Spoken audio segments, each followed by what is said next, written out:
think we're good to go. We're good to go. So like I said, don't be shy, don't be bashful. We are your social media experts, and we're here to answer any questions you may have. Anything you want. Myth bust. There's a lot of myths out there, right, Sandy? Yes. Well, to give my background, I've worked in marketing, advertising for a very long time, own my own business, and I started out doing advertising actually for the New York Post. Nice. Selling ads on page 6, which a lot of people know about. Cool. And that was a lot of fun. And then I moved on to the Hollywood Reporter. So I was in their New York office and commuting back and forth, like going to California a lot. So that was fun. Stopped to have kids. Then Just took a pit stop. Just a pit stop. Quick pit stop. Started my own website, selling kids' clothes, and then opened up a retail store, and then decided to go back into good old marketing and advertising again. Yeah. So here we are. Nice. Do you feel like that's your passion? That's what you love? What do you love to do? What do I love to do? What do you love to do? The G version. You could say, oh, okay. We're taking a dark turn real fast at the podcast.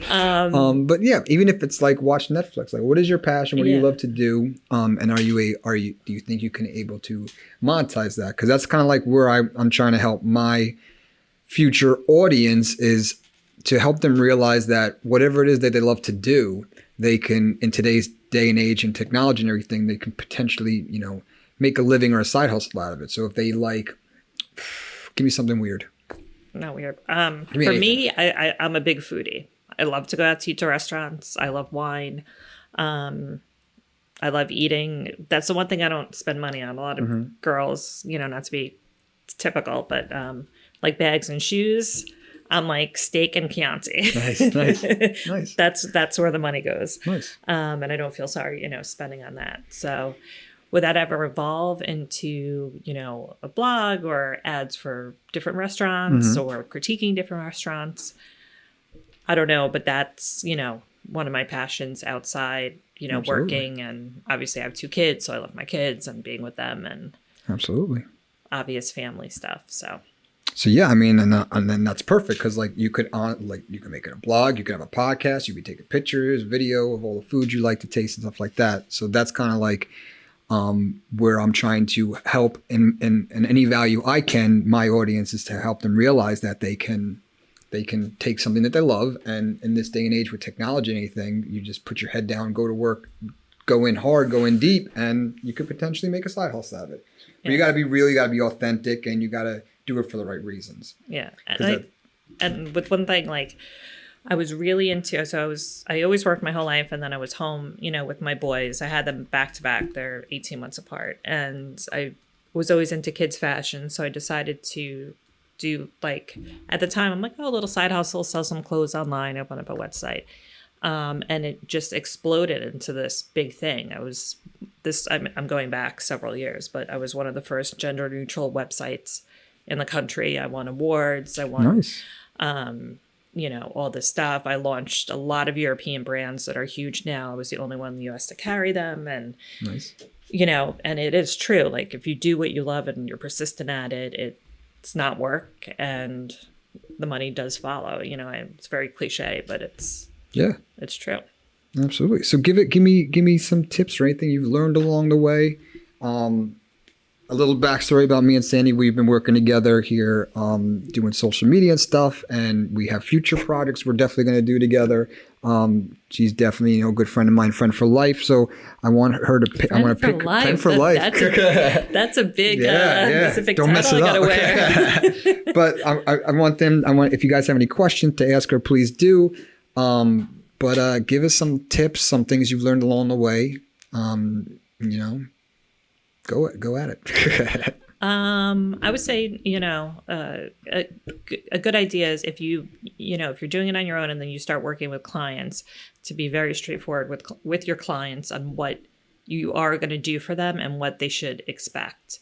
It's not a good idea to lie, well, just in general, and say, oh, you're going to get 1 million followers in a week. I could do this. With social media and with marketing advertising, you can't oversell yourself, because it's one of the very few businesses you will get caught immediately. Yeah. And overselling yourself and promising what you can't fulfill is you're going to be knocked out. Ooh, yes. We can go right away. Yeah, we can get real down and deep with that. Especially living here, like we're living in Bergen County, and without, and we're not going to name names or anything. We're not going to put people on blast, but like, it's funny how all of a sudden how many people popped up and think that they are an expert or a specialist in this line of work, or influencer, or an influencer. Oh my god! Influencer. Oh my god! And they're buying followers, and it's just it's a lot of work to start. It's a lot of work, and it takes a lot of time and a lot of effort. And if you're not prepared for that, and you're just looking how many followers you have, like it's a long road. So like there's no one that started yesterday that has 1 million followers and has a big following and it can help you. This takes time, it takes effort, and the programs, software, apps take time to learn. And it's funny that how many people just start popping up, and that's the downfall about this industry now is now I'm in some of the cases that I'm working with, some of the clients I work with, I'm picking up the pieces of someone else's failure. Like I paid this person this amount of money, they promised me X, Y, Z. Like, why should I trust you? Right? So like, especially in this area where some people have a lot of time on their hands, they're like, oh, I'll do this. I like Instagram. I'm going to be an influencer. And it's just like, do you know what you're doing? Because you're giving people like us a bad name. We have to go in there and pick up the pieces. Right. And actually do what is promised and do what, we're capable of doing. Yeah. Which is much more than, and people don't realize the time that goes behind it because, everyone's like, oh, well, you just take a picture and you post it. It's a lot more than that. And especially a lot more when you're dealing with, like in my position, I would have to find content, every day, twice a day, 3 times a day to post that was relevant to to my industry or any industry. So say if you're working for, a chocolate store, you have to find relevant content that has to do with chocolate, retail, every day. And that takes time. And it's not, everyone's like, oh, they're just posting a link and they're just putting together facts. Well, that takes time, and that's all relevant to the industry that you're working in, which I think a lot of people take for granted. And, like Doug said, when you're thinking that you could do it, listen, we all know Instagram, we all know Facebook, but there's people such as us that are more in tune with it, more professional with it, and know how to grow it organically, as opposed to, most people don't know, but yes, you can buy followers. Go on eBay and type in followers, and you could get a set amount of followers for your account, and they mean nothing because they don't bring you revenue. Well, I'm sorry, I'm going to cut you off. Okay. I'm not going to cut you off. I'm going to add to that one point. I don't want you to get ahead before we miss this. This is a major point, people. Major point. So it does not help you. Let me repeat this again. The more fake followers you have, it does not help you. It's going to hurt you. So hear me out. You're a business. Give me a business. Any business. Target. Okay. That's probably the one business where that's not going to make sense, but thanks. So you're Target, and you buy millions and millions of followers. I was thinking more of a small business. We'll go with Target. I'll take it. You buy millions and millions of followers. Joe's Hardware Store. Perfect. Okay. There we go. Joe's Hardware. I mean, we work for both, but Target or Joe's Hardware. Here's the point. You buy these, let's just say 1 million followers. You buy 50,000 followers, whatever. These are fake accounts, okay? And they're not necessarily in your area of business. So you have 50,000 fake accounts, not necessarily in your business area. And now you want to ramp your business and scale your business and make more sales. So how are you going to do that? You're going to run more ads, and you're going to pay to run those ads, and you're going to run those ads to your followers. So now you're running ads and you're spending money. So your advertisement gets in front of a fake follower that doesn't even exist. And I see it because like I had to like scope out for my businesses. I find legit influencers in this area, which is very hard to do. Find legit influencers in this area to collaborate with. It's all about collaboration. And I'll look at the people who are following them. And if they like are from China and don't have a profile picture and only following like 10 other accounts beside yours, like those are fake followers. So you kind of scan through and you see, and long story short, you're spending money because now you have all these followers. So you spent money there. Then you have to, then you're spending ad revenue to get your ad in front of your followers, and it's who don't exist. Exactly. So you're spending money on people who don't exist.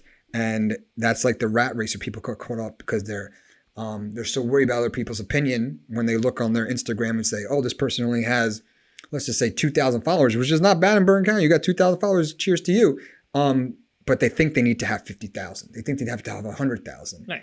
And in the short term, it's a short-term Band-Aid. You might be able to trick a couple businesses. This is what I've seen. You trick a couple businesses to give you $500 to post on their Instagram. Hey, I'm at Dougie's Donuts. Check me out. And nothing comes out of it.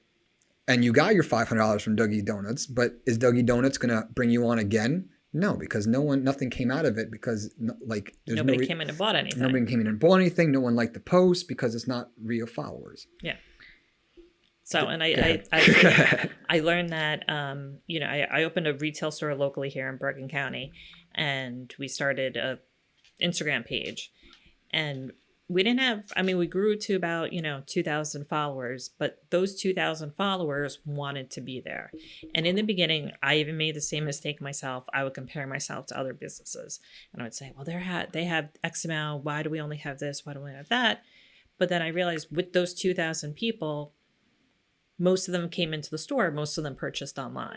Like they were people that you want people that want to be there, want to buy, and like your stuff. Mm-hmm. You don't want to reach, like Doug said, a fake audience and just so you feel good that you have 100,000 followers, but no one's doing anything.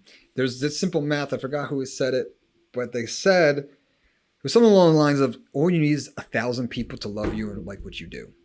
Because if you get 1,000 people to love you and like what you do, and you can provide them with a product that maybe they're spending $1,000 over a course of a year, you have $1 million business. True. I don't know the math. My calculator is right now being on our Facebook Live.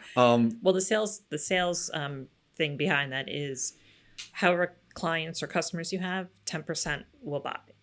So that's what we used when I worked at the New York Post for advertising. I go visit 100 stores, 10 of them are going to advertise with me. That's the ratio. Usually, Yeah. I'm going to give you another tip, and correct me if I'm wrong. Okay. Correct me if I'm wrong. Now we're going to go into magazines. And I'm not trying to knock on them, but they have to make money their own way. Is it true? Because I'm all about most cost-effective advertising. Mm-hmm. So when I talk to clients, they're like, their main goal is they want to be on TV or they want to be on the radio or magazine. And it's like, I want to get you cost-effective. So if I can get you, or mailers, perfect. Another example is mailers. Right. We all know people love to use mailers or something like that. I'm trying to find you the most cost-effective form of advertising. So with that being said, magazines, they'll tell you 3 million people, they'll tell you 200,000 people read our magazine. That number, they get that number by how many magazines are sent out, and they times that by 8 because they believe that someone's going to read the magazine, put it down in a doctor's office, someone else is going to pick it up and read the magazine, and then they're going to bring it home and give it to their son, and then he's going to read the magazine and give it to their kids or give it to their brother or sister. Correct. So, so you guys got to realize. I don't think it's times 8. I think it's times 3. I think 8's a little bit. I heard 8. Oh, that's fine. If it's 3, it's 3. You were there. But long story short is you want to find the most cost-effective way. So when and I've been doing this for a couple of years. When I first started telling people what I think their strategy should be, they didn't believe they even would last. There was one of my clients who literally thought Facebook was going to go away in 2 months. Facebook is not going anywhere. It's not going anywhere. You're right. The younger generation is getting on when they go to college. It's how they network before they go to school. Everyone's on Instagram now. Guess who owns Instagram? Facebook. Facebook's not going anywhere. So like you want to make sure you get in front of those eyeballs. Commercials, when you're watching a show and a commercial starts, what's the first thing you do? Fast forward or pause it. Say it's live TV. But that's fine. Fast forward and pause it. But what is it? If it's live TV, leave the room. You're not helping say I'm not it. helping. You take out your phone. The first thing people do when they're watching TV and a commercial comes on, they take up their phone and they're on Facebook or Instagram or something. Sandy's a rare unicorn. Yeah. I genuinely cannot remember the last time I watched live TV. I get my news on my phone, Yes. to back your point. Yes. That's why I said, I'm like, I don't even know what commercial. I watch Netflix, no commercials. Yes. Unfortunately, commercials, we got to figure out another way, and that's why our social media comes into, because the TV commercials are a dying breed, magazine ads are a dying breed. Yes. Newspaper, print, unfortunately is. Yeah, and I'll tell you, it's trust me. I talk to them because I'll be like the representative for businesses, and these magazines will come in, and they're changing their business model, where it used to be they go to the best pizzeria, and they would do an article on those things. Now it's more like, you want us to write an article on it? It's going to charge you that. We're going to charge you this much amount of money. Yep. So like you gotta be smart in what you're doing, because like for $5,000 and you make a nice video, you make a nice graphic art flyer, you do something and you post that, you're going to reach like 100,000 people condensed exactly in your area, and they have to watch it. They're scrolling through, and there's ways we can put it in front of their eyes. We're not getting technical. Yeah. They have to watch it. Over, you take the same amount of money and you put it in a magazine article. Oh yeah, we'll write the magazine article. It's going to charge this much. Like, who's reading the magazine article? How many people are saying it? Once that magazine month is over, magazine month is over. What's up? Come on in. We're just off the fly. Mr. Steven Rieger just walked in. We have another microphone. So why don't you just hold this one? It's not plugged in. But you can join us. Take a seat. We are doing a session on marketing and advertising. We're live. On marketing and advertising. Yes. We're live to answer people's questions in regards to social media. And we're live on Facebook as well, answering questions. Now that Steve joined us, I'm going to share this video to Bergen County Properties so they can ask questions too. But we're just going over the myths. And since we just take like a little short intermission here, this is all, like I said, this is all 360. So you guys at home can move your finger or move the phone as you wish, and you can see everything around this camera. And since Steve just walked in, he can help us with this question. We just have a question from Austin. Austin's a good friend of mine. He owns Favali's Tatteria in Ramsey, one of the best pizzerias in the world. Austin asks, do you have certain techniques for tagging items or places to get more local fans or followers? Do either one of you want to answer that, or do you want me to tackle? I mean, I would definitely, you have to tag the town you're in, the county. Is that what his question basically is? I think, Austin, if you're still watching, please elaborate more. But yes, absolutely. The location you are, because if you're lucky, not every post that you tag on Instagram, at least, not every post that you tag in like Bergen County is going to make that Bergen County story line. Right. It'll make the timeline of all of them, but the Instagram stories, there's like a 50-50 shot. So you definitely want to tag in the place that you're at. But along with that, this is why this is so important. And like, we're in an area where they don't like, where you need to start understanding how this works. Like, you got to collaborate. So you got to find the right people and collaborate and work on the right projects.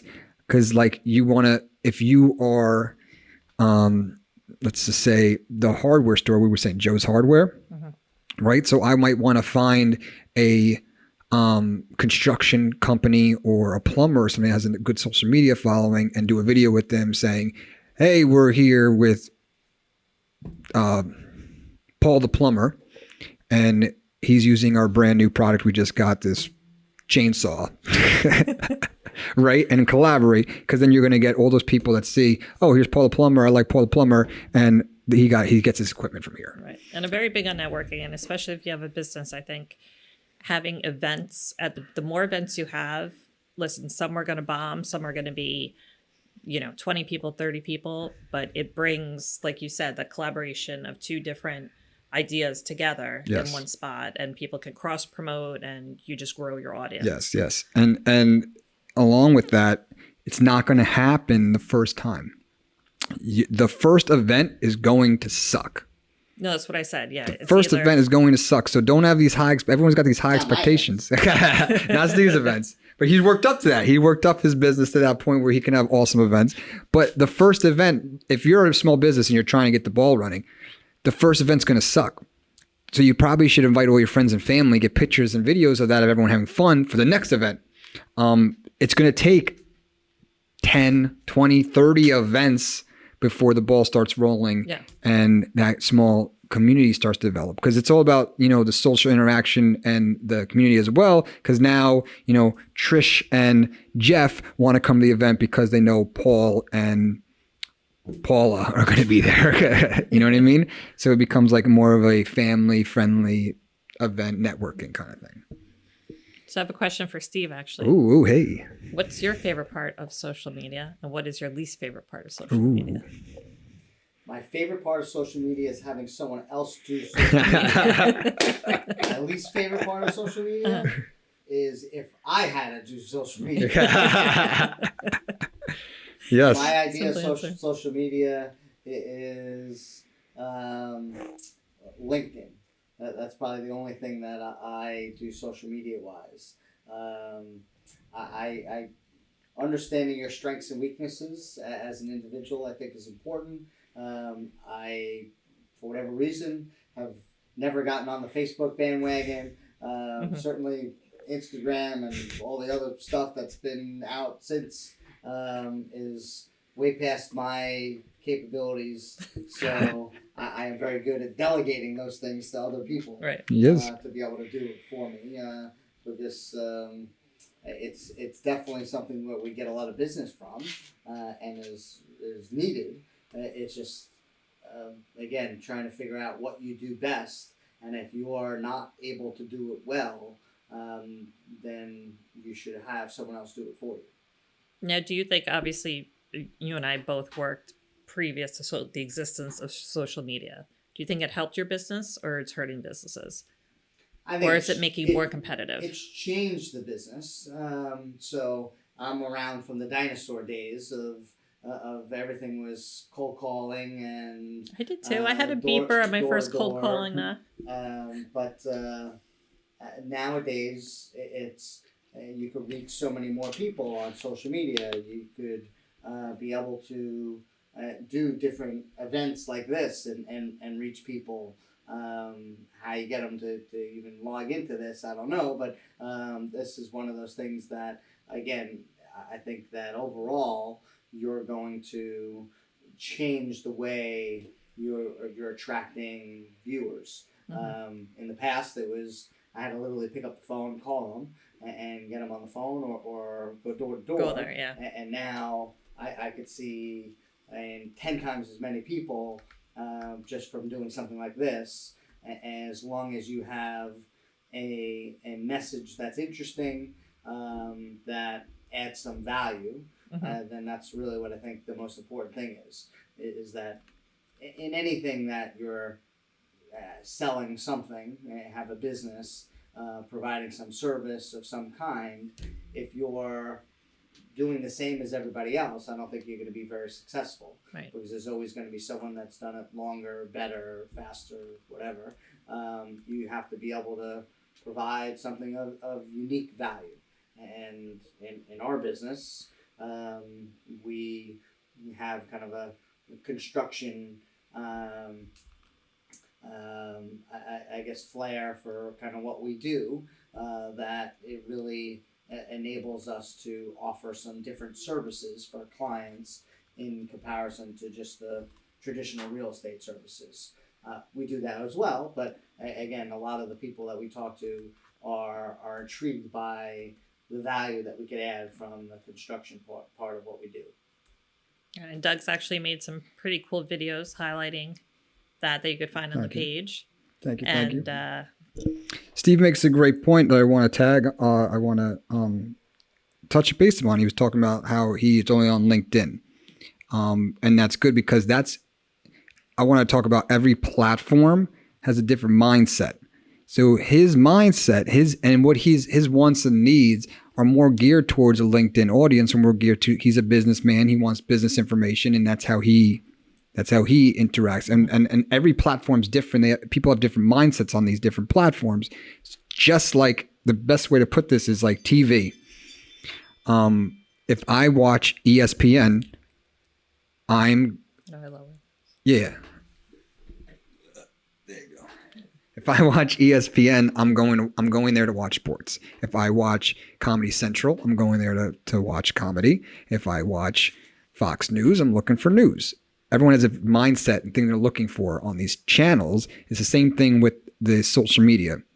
LinkedIn is more the CEO business networking kind of, mindset. I'm looking, maybe for some business advice or something like that. Mm-hmm.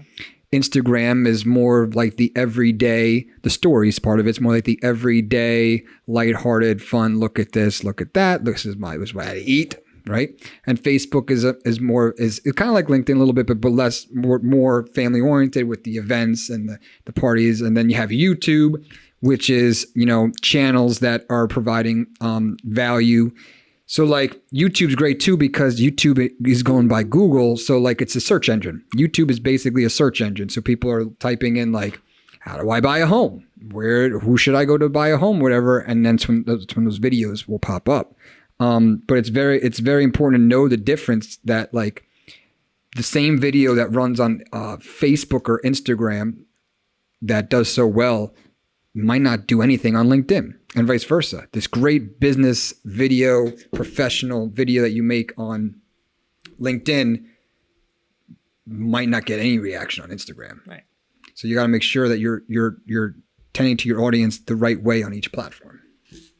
This is a good point. You didn't even know you made it.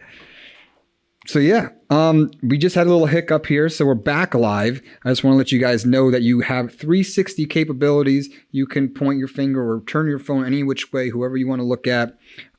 People are probably going to gear more towards Sandy than myself.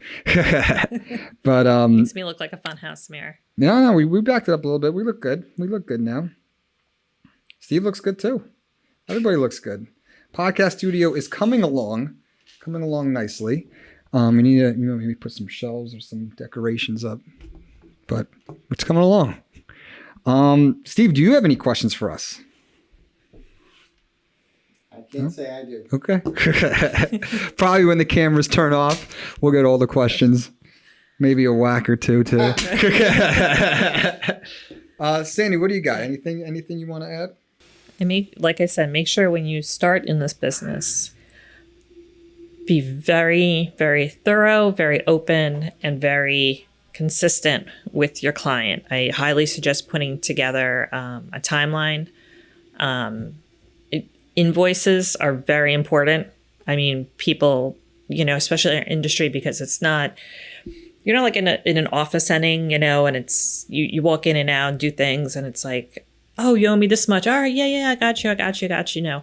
Be professional. If you're going to open up a professional business, even though it's social media and even though everything is done virtually, be professional and keep everything organized. Keep track of what you do, how you do it, how long it takes, even for yourself. Because especially when you start in the beginning, you're going to assume like, okay, well, this one post took me, by the time I edited the picture, this and that half hour. Maybe it took you an hour. You got to take record of that and figure it out. Because listen, time is money. You don't want to charge somebody for, you do 2 hours of work, but only half hour pay. And that's going to be, you're going to have a lot of hiccups in the beginning, but be accountable for yourself. And then you'll slowly get into the groove of it, figure it out. And, just be honest and forthcoming with whatever business you work with and say, this is what I could do X, Y, and Z for you. Monthly, this is what I could do for you for if you want to do a 1 month contract, 3 month contract, 6 months, whatever it is. And along with run that it too, like it is a legit business, and you got to run it as a business. It can't be, oh yeah, I'm gonna do this for my friend and I'll post blah blah blah. Business is business. You got to keep it. Absolutely, and along with that, you want to make it clear what you're actually doing and how much time and how much effort it actually takes. This is definitely one of the hurdles that I beginning started off doing is I'm investing in all this very high tech and very professional equipment. And at the beginning, my clients were thinking around with a camera phone, and then I can just Right. taking the video, and then all right, it's up. Like no, like your video. These are professionally done videos that have to be edited. They're high resolution. I know we're not just running around taking a picture because that's what the stereotype is. Some of the time when I'm talking to older business owners who are hesitant to even get involved in social media, and there's a mindset of like, oh, I can run around with my phone and take picture here and there and post it, whatever. It's like there's so much more goes into it. Yeah. There's so much more in the back end that you guys don't even know about. Like there's special business managers that you could have on like Facebook to do direct targeting and direct analytics and stuff like that. Like I'm gonna be straight up with you guys. Like boosting a post is it's cool. You can get some stuff out of it, but nothing beats directly targeting the audience that you're looking to target. If I'm Joe's Hardware Store, like that's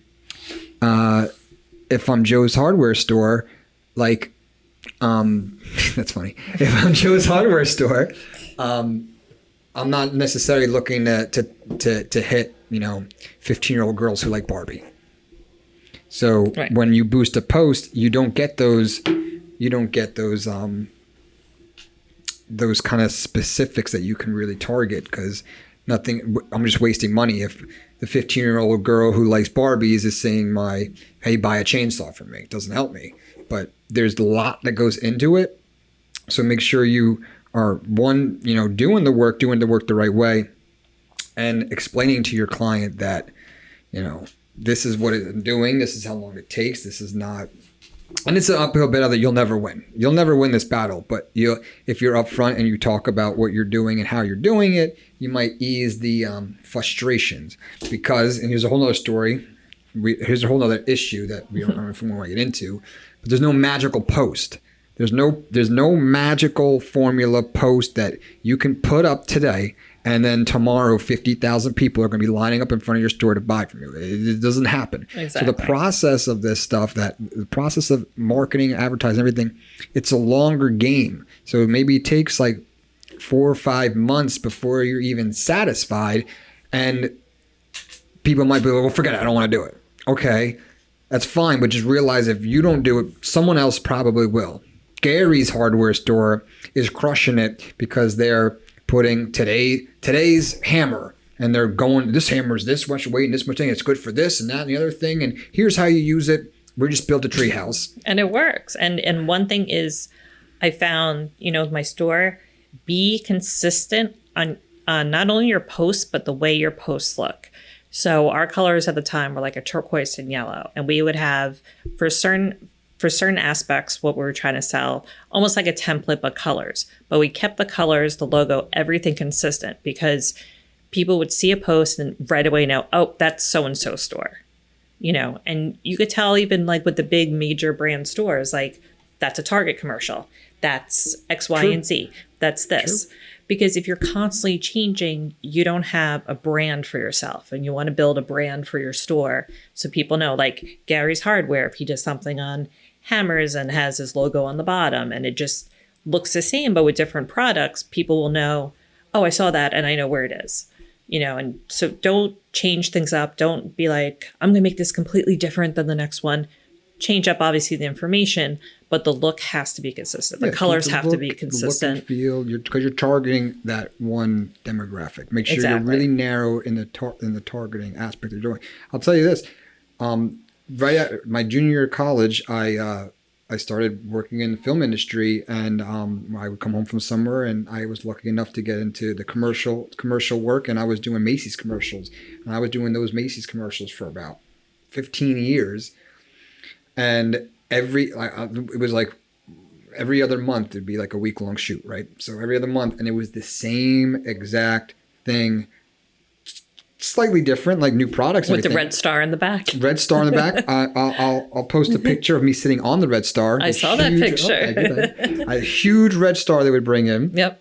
And half the stuff, well, the red star and everything would be at a storage place nearby, and we would go pick it up and we would bring it on set, and we had this big red star. We also had a turntable, so like the camera's not moving, but it looks like the camera's moving around the people, and it's like speed fast, and it's like around this area. But every commercial was with a white infinity wall, and they would just have someone in the new design or new clothing of Macy's promotion that day, and they had the big red card, like one day sale, the 1 day sale, the 1 day sale. For 15 years, there was things that changed. They might get different camera angles and different like whatever, but it was the white infinity wall with the model smiling with friends. Like that was the template, and you know it. And when you watch it, you know what store is coming on before they even say come to Macy's. You knew like, oh, this is a Macy's commercial. Right. You could tell. So yeah, it's kind of like what you want to do. Like Instagram's become this like highlight reel. At least the timeline, not the stories. The stories is like, hey, check out this burrito. We're talking about the timeline where it's like, I won this award. Check out the sunset. You know what I mean? So it's more thought out, planned, and edited. Right. So you want to make sure that they have a cohesive look, rather than if you're like we're going with Joe's Hardware again. Like he's not trying to have pink butterflies for Barbie. He's trying to attract that warehouse or construction company, like this is what we do, that kind of look and feel. Yeah, so consistency. People buy from people who they're like. So you want to, Yeah, and that takes time, and that's another thing going back to what Doug said. People don't understand. It's a society we live in. Everybody wants everything done yesterday, and everybody wants within a second. Listen, you scroll on Instagram, you're scrolling 50 feeds in like 2 seconds. So you have to, take that in mind, especially when you talk to your customers and your clients, that this isn't, a one and done situation that I'm going to post something, you're going to get 1 million followers, 1 million people coming to your store, et cetera, et cetera. You got to keep working at it. And I think it is important to line that up for people so they know what to expect and to have it on paper, because you could talk the talk, but, if you have everything down, they could even review and be like, wow, this does take a lot of work. And there is more to it than just, camera phone, making a video kind of thing. Absolutely. So that we're gonna come to the end of the show right now. Just opening up the floor. Last chance. I just put it in the Facebook live video. Last chance to ask a question. We're gonna get off soon. So this is your last chance to ask myself or Sandy a question. Do we have theme music? We will. Watch this. We can't hear. It's going to be edited later. But we will have theme music. Very nice. Yeah, it's going to be very nice. But that's why I'm asking you guys right now on live if you want to ask a question, because I will be turning off the live momentarily, and this video will not be staying up. The edited version will be up and on our Facebooks and YouTube and stuff.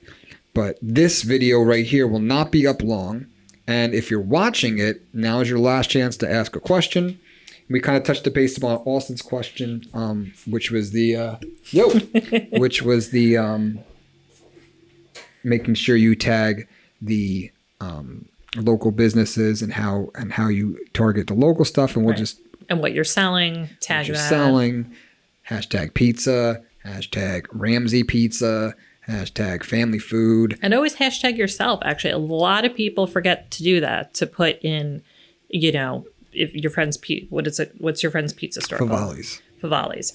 So a lot of people think, oh, well, posting it on my, page, blah, blah, blah. Sometimes people go to tags and they type in Favali's, because not only they want to see what you're posting, but they want to see customer posts, and they want to see, customer pictures, and are people enjoying themselves, whether it be there or anywhere else. So that's a big thing that I think people forget to do. But yeah, actually post, actually tag yourself in, and I'm not talking about like but like hashtag tag Absolutely. Yourself. Yeah. Tag yourself, because people will look you up and want to see what you're doing. And along with that, the reach now at the beginning when these platforms just launched, you have more reach. Now, don't just think you can't spend a dime and get in people's eyes. You have to actually spend money. You can come in. We have a creeper, Mr. Robert Falanga. Come on, you can come on Come in. You come on in. Or you can run away. Either way. Come on. You're running away? Now we're calling you out. Come join us. This is Robert Falanga, the top realtor in Bergen County from Bergen County Properties. He's a broker and partner. Yes, sir. This is Doug and I's first podcast, and we're talking about marketing and advertising and social media, what to do, what not to do, what people expect, what people don't expect. I came in at the perfect time. Perfect time. We're live right now on a 360 camera, so anyone can pick any camera angle they want and see whoever they want. And right now, all eyes are probably on you. Yeah, Robert's as it should be. He's a model in the group. It's so strange for me to be in front of a camera. I just feel kind of awkward. Yeah, right.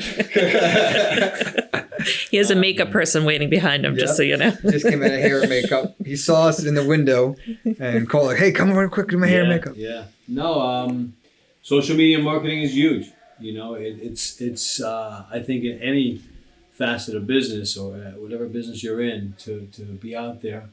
One of my first mentors in real estate will use the analogy: if you have the greatest pizzeria with the greatest sauce and it's not advertised, if it's not out there for the public to see it, nobody's going to know about it. Yeah. So to be out there and to market yourself, to market your business, your craft, your specialty, what you can do, what you've done, is very important. Absolutely. These two people are fastly becoming titans in the industry to get yourself out there, to get your marketing, get your media out there. Anything you've seen from myself in my marketing, my videos, my production is a testament to these two people's hard work, very hard work and dedication. And definitely check out Robert's latest video. It is phenomenal. Even though we're very easy to work with. You can say that I am. You're very easy to work with. I love when Sandy gets all red faced and she doesn't want to say how difficult it was. Yeah. The video was fun though. Yeah, the video was fun. Doug will post it up with the edited version, but you could go to Robert Falanga Realtor on Facebook and check it out. And Doug I just tagged him, so you could check in the caption. Mm-hmm. Robert's tagged, Steve's tagged, Bergen County Properties tagged, and Sandy's tagged. So if you guys want to click on any of these. And we're live now? How is this? We're live. So this is my new toy. This is a 360 camera. Mm-hmm. So there's a camera on both sides of it. And they can choose, we're live, they can choose wherever they want to see. Sometimes you can move your phone and see it, or you can use your finger. But literally, I'll show you right here, we're live. This is Facebook. There you go. There's a couple of friends that I know who are constantly promoting videos, putting videos out there, content out there. You know, even if it's just, day-to-day trials and tribulations of what you're doing, it's content, it's getting out there, it's, public awareness, and putting yourself in that newspaper. Instead of somebody opening a newspaper, which is, the dinosaur now, nobody's really opening up a newspaper, they're opening up social media and flipping through the pages. And the more times they would flip through a newspaper or the pages of social media, the more time they see you, they recognize you, and you become more familiar. And that go-to person. Absolutely. That's true. Do you have any questions or tips you'd like to share? As our special guest. Question would be, how often would you say to put something out on social media? Is there a difference in social media platforms? I'm going to just say the big four. Between Google, YouTube, Facebook, Instagram, Twitter, LinkedIn, more than four. Is there a difference between those? Are those different target markets for each? So each platform, we were kind of touch base with when Steve was in here, because he was saying he does LinkedIn and doesn't care about anything else. He doesn't do anything else. He just cares about LinkedIn. He does. We do it for him. he personally doesn't like to open up the Facebook app. But where we were talking about with that is each platform is like a different television channel. So when I put on ESPN, my mindset is I want to see sports. When I put on Comedy Central, I want to watch comedy. When I put on the Disney Channel, I'm looking for, High School Musicals.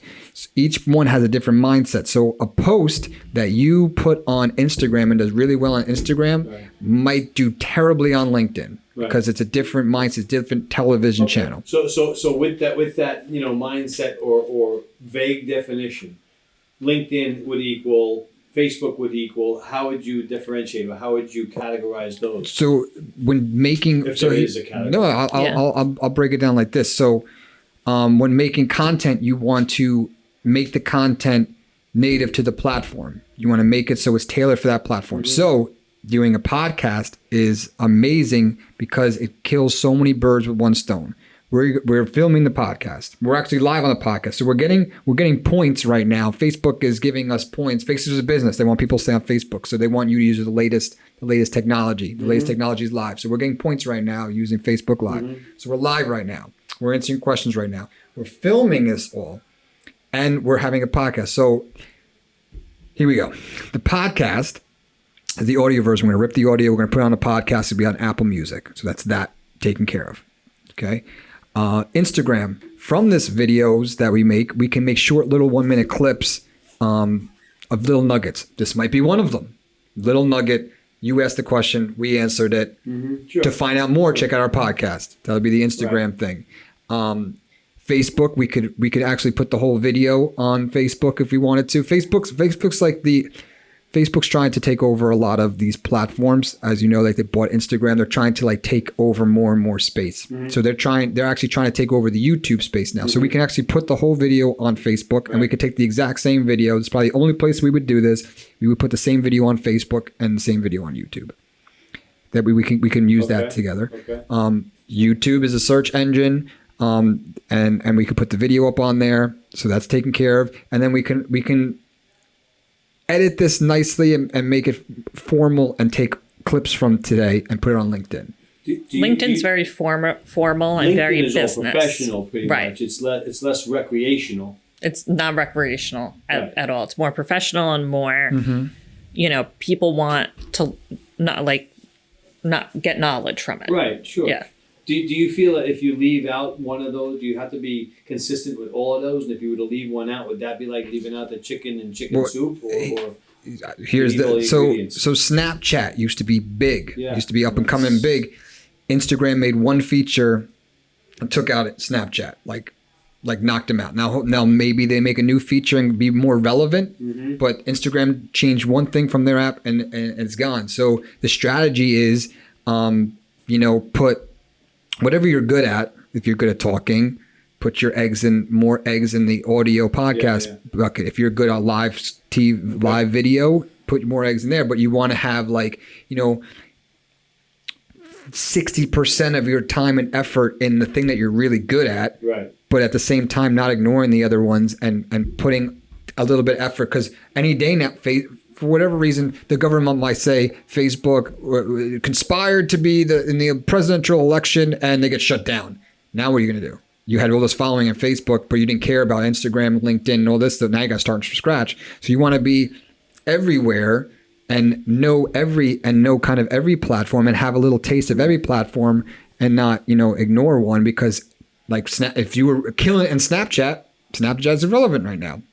Okay. But not to interrupt you, and I'm looking around at a lot of sophisticated equipment here. Does the novice need, tens of thousands to of start? equipment No. and to start, stuff? No. Is just holding it and doing something like that? It is 95% people do that. Good enough content to start, absolutely. And here's another tip for everyone listening: you could literally go on Anchor and easily start a podcast for free. There's a whole process on how to create a podcast, but you can go, there's an app called Anchor, and you could go on there, sign up, whatever. It's absolutely free, and you can literally do it from your phone. You could talk on the phone and it will upload the podcast for you. So there's to start, there's ways to do it. But this goes back to what we were talking about, is you got to be self-aware on what you're doing, because you can use your phone for 90% of the stuff that you want to do and get it done to start, but you also can put in time, effort, and money and get more professional and more, useful stuff. I'm trying to. Am I saying this But you also correctly? have to run before you can walk. I mean, excuse me, walk before you can run. True, but we talk. What we were touch based on before is how like when I was starting, I had clients that thought that's what I was doing, was running around with a cell phone, taking a video, and then give me that video. It's like, well, no, I gotta edit the video. It's not like I take it with my camera phone and just send you a text message. Yeah, like the video. So like to start, you gotta start yesterday. So find what you like to do. Find the way you like to. You're good at. If you're good at writing, start a blog. That costs $5 a month on WordPress to have a website. Start a blog and write. Find How out often? what. How often would you post? The more, if The you more could the post, better. Yeah, the more the better. But like you, and at the same time, you want to be strategic about it. So like, if you post 5 times in a day and you don't get any traction of it, you're going to be hurting yourself. But if you're posting 5 times a day and people are liking, commenting, and sharing it, you're going to help yourself. Okay? Facebook, let's just use an example, is a business. So Facebook, if they want people on their app 24/7, that's their goal. The more people on the app, the more money they're going to make from people buying ads and stuff. So if you're posting stuff constantly, and this is the tough part that I have to get through to people, because they'll post all day. Here's my food, and here's this, and here's that, and here's that. People, and you oversaturate it with stuff that's irrelevant and not getting comments, likes, and shares. For easy math, I have 100 followers.